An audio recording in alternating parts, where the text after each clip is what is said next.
ડભોઈથી Statue of unity જવાના મુખ્ય માર્ગ પર મોટા કાબડા પડતા અકસ્માતનો ભય વાહન ચાલકોમાં સેવાઈ રહ્યો છે। ડભોઈ વેગા ચોકડીથી શિનોર ચોકડી અને શિનોર ચોકડીથી એસઓયુ જવાના માર્ગ ઉપર પડેલા મોટા ખાડાથી નાના મોટા વાહન ચાલકો પરેશાન।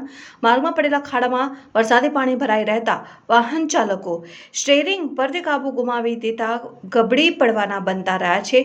દ્વિચક્રી વાહન ચાલકો ખાડાના કારણે રોડ ઉપર પટકાતા જીવનું જોખમ વધી ગયું છે। દિવસ ઉપર હજારો વાહનોની ડભોઈથી એસઓયુ માર્ગ પર રહે છે, પણ અવર જવર તંત્ર કોઈ મોટી દુર્ઘટના થશે ત્યારે જાગશે। પીડબ્લ્યુડી ઓફિસ 200 ફૂટની અંદર આવેલી છે, છતાં પણ અધિકારીઓને દેખાતું નથી। સ્ટેચ્યુ ઓફ યુનિટીના રસ્તા ઉપર દેશ વિદેશના પ્રવાસીઓ અહીંથી પસાર થાય છે, છતાં તંત્ર આ બાબતે બેધ્યાન વહેલી તકે ખાડા પૂરવાની કામગીરી હાથ ધરાય તેવી વાહન ચાલકોની માંગ ઉઠવા પામી છે। તંત્ર માત્ર એસી ચેમ્બરમાં બેસીને માત્ર ઓર્ડર કરતા હોય તેવું લાગે છે। આ જે મેઇન રસ્તા છે તે સ્ટેચ્યુ ઓફ યુનિટી જતો હોય છે ને અહીંથી રોજના હજારો વાહનો પસાર થાય છે। દેશ વિદેશના પ્રવાસીઓ પણ જો કોઈ દુર્ઘટના થશે તો જવાબદાર તંત્ર ક્યારે જાગશે?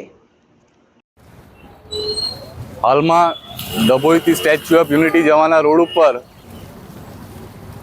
આશરે 1-1.5 ફૂટના ખાડા પડી ગયેલા છે।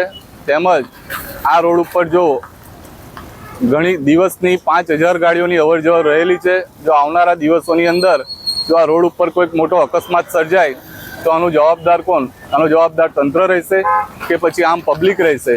તો આપના માધ્યમ થકી અમે એટલું જણાવવા માગીએ છીએ કે તંત્રને રજૂઆત કરવા માગીએ છીએ કે આ રોડ રસ્તાનું વહેલી તકે આનું સમારકામ કરાવે તો કોઈનો જીવ જોખમમાં ના મુકાય। બસ આ અમારી માગ છે। કયો રસ્તો છે? આ સ્ટેચ્યુ ઓફ યુનિટી, ડભોઈથી સ્ટેચ્યુ ઓફ યુનિટીનો રોડ રસ્તો છે।